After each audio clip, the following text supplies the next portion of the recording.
Hello students, welcome to study stuff. आज हम बात करेंगे इंटीग्रल्स। क्लास 12 का टॉपिक है ये। इसकी एक्सरसाइज 7.1 में क्वेश्चन नंबर 1 to 5 को सॉल्व करेंगे। फिर बाद में इसके अगली वीडियो में इसके बाद वाले क्वेश्चंस को सॉल्व करेंगे। सबसे इम्पॉर्टेंट क्वेश्चन जो है इसका, find the anti derivative of the following function by the method of inspection. देखिए, मेथड ऑफ इंस्पेक्शन बहुत इंपॉर्टेंट एक टॉपिक है। इसमें आपको तुक्का लगाना पड़ेगा, मतलब सोचना पड़ेगा कि साइन 2x का एंटी डेरिवेटिव कैसे निकलेगा। तो साइन 2x का उल्टा क्या होता है? कॉस 2x होता है। बुकिश लैंग्वेज में अलग दे रखा है कुछ, आपको उल्टा समझ के लेना है। देखिए, सबसे पहले क्वेश्चन को लिखता हूँ मैं। साइन 2x है ये, इसका उल्टा क्या होगा? Cos 2x। जाहिर सी बात है। अब आप कॉस 2x का डिफरेंशियल निकालने की कोशिश कीजिए, देखते हैं। देखिए, अगर मैं D by d x of cos 2x लेता हूँ कि क्या हो जाएगा? ये हो जाएगा, कॉस का डेरिवेटिव क्या होता है? कॉस का डिफरेंशियल क्या होता है? Minus sine. तो -2 साइन 2x हो जाएगा ये। सही बात है। तो साइन 2x का क्या हो जाएगा? तो यहाँ पे हो जाएगा -हाफ, नीचे आ गया -हाफ, और ये कॉस 2x हो गया, और ये डी बाई डी एक्स हो गया। D by d x constant का पे फ़र्क नहीं पड़ता, और ये हो गया यहाँ पे साइन 2x। तो साइन 2x का निकालने के लिए साइन 2x का तो डायरेक्टली मैं लिख सकता हूँ D by d x of -half cos 2x। इसका मतलब साइन 2x का डिफरेंशियल एंटी डेरिवेटिव क्या होगा? ये हो जाएगा माइनस, क्योंकि मैं बताऊँ आपको, क्योंकि जब तक मैं इसका जब तक मैं डेरिवेटिव नहीं निकालूंगा इसका, तब तक मुझे ये नहीं मिलेगा। इसका मतलब half cos 2x is the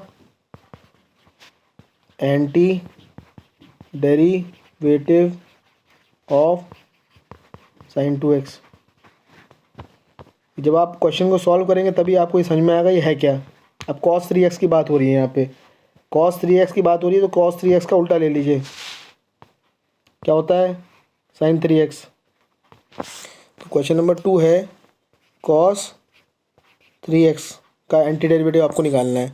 तो आप cos 3x की जगह साइन 3x ले लीजिए, क्योंकि the anti derivative of cos 3x is a function of x whose derivative is cos 3x। ठीक है ना? तो डी बाई डी एक्स किसका लेंगे आप? साइन 3x का ले लीजिए। साइन 3x का डी बाई डी एक्स जब लेंगे तो ये आपको बोला साइन का डिफरेंशियल क्या होता है? कॉस होता है, और 3x का क्या हो जाएगा? 3। तो ये हो जाएगा 3 कॉस 3x। ठीक है, आगे बढ़ते हैं हम। तो ये हो जाएगा हाफ, यहाँ पे 1/3 आ जाएगा, ये वाला 3 यहाँ आ गया। तो ये हो जाएगा half 1/3 d by d x of sine 3x is equals to cos 3x। अब कांस्टेंट पे डिफरेंशियल का कोई असर नहीं पड़ता, तो डी बाई डी एक्स अगर कांस्टेंट किसी उसके साथ मल्टीप्लाइड है वेरिएबल के साथ, तो उस पर किसी का असर नहीं पड़ता। ये हो जाएगा sine 3x is equals to cos 3x। तो एंटी डेरिवेटिव क्या हो गया भाई? कॉस 3x का। कॉस 3x का एंटी डेरिवेटिव AD से डिनोट कर रहा हूँ, क्या हो जाएगा? 1/3 साइन 3x। नेक्स्ट आप आते हैं e की पावर 2x। e की पावर 2x का एंटी डेरिवेटिव कैसे निकलेगा? देखिए, थर्ड पार्ट जो आपका है e की पावर 2x। देखिए, e के ऊपर कोई फ़र्क ही नहीं पड़ता, है ना? e की पावर x का डिफरेंशियल क्या होता है? e की पावर x, और इंटीग्रल क्या होता है? e की पावर x। तो डी बाई डी एक्स मैं सिंपली इसी को लिख देता हूँ, e की पावर 2x। तो ये हो जाएगा आपका 2 टाइम्स e की पावर 2x, क्योंकि 2x है तो 2 भी बाहर आएगा। कहने का मतलब ये है e की पावर 2x का क्या हो जाएगा? e की पावर 2x का तो e की पावर 2x हो जाएगा। अब 2x का भी तो होगा, तो 2x का क्या हो जाएगा? 2। ये लिखा है मैंने यहाँ पे। तो ये क्या हो गया? हाफ नीचे आ गया, डी बाई डी एक्स, अंदर क्या हुआ? e की power 2x is equals to e की पावर 2x। ठीक है, इसका मतलब डी बाई डी एक्स के अंदर मैं हाफ को डाल देता हूँ। ये हो गया हाफ e की पावर 2x, अंदर क्या बचा? e की पावर 2x। तो e की पावर 2x का एंटी डेरिवेटिव क्या हो गया, ये हो गया हाफ e की पावर 2x। ये हो गया आपका आंसर। नेक्स्ट क्वेश्चन है क्वेश्चन नंबर 4। यह है ये है ए एक्स प्लस बी का होल स्क्वायर। चलिए अगले क्वेश्चन पे आते हैं, क्वेश्चन नंबर 4 पे। वो कह रहा है ए एक्स प्लस बी का होल स्क्वायर है या होल क्यूब है, होल क्यूब। ए एक्स प्लस बी का होल क्यूब का एंटी डेरिवेटिव निकालना है। डायरेक्ट फॉर्मूला लगा दीजिए।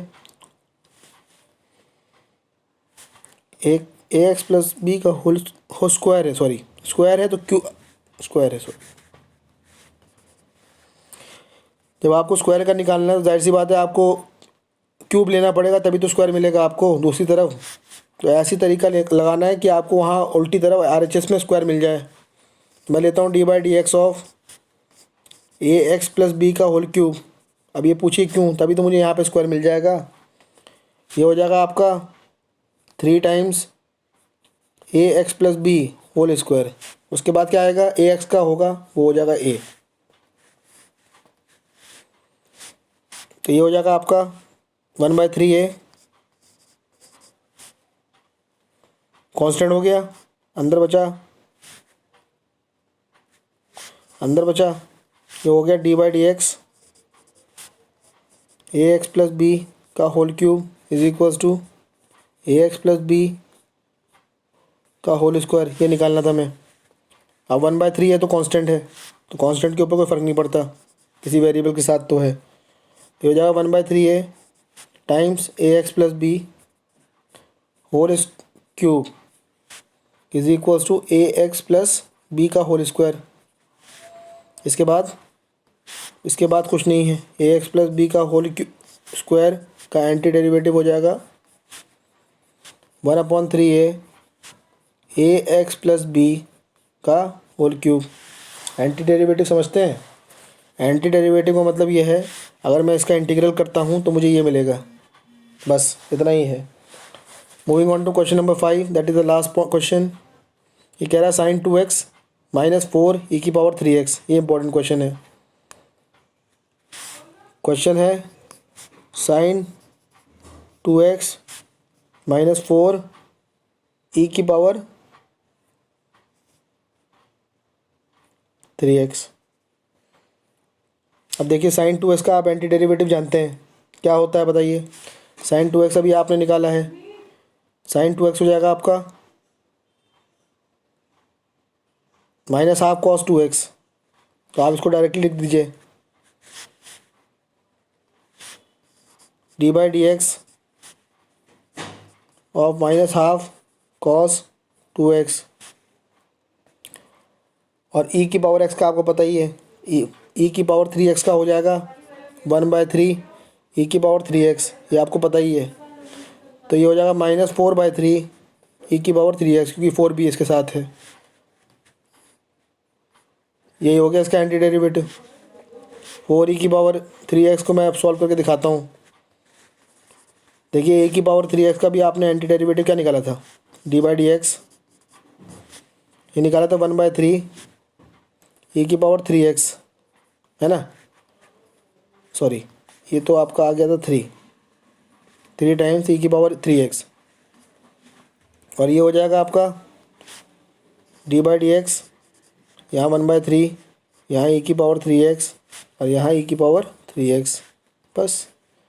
तो ये e की पावर 3x का एंटी डेरिवेटिव क्या हो गया 1/3, या मैं डायरेक्टली लिख देता हूँ d/dx, अंदर 1/3 गया और e की पावर 3x बचा।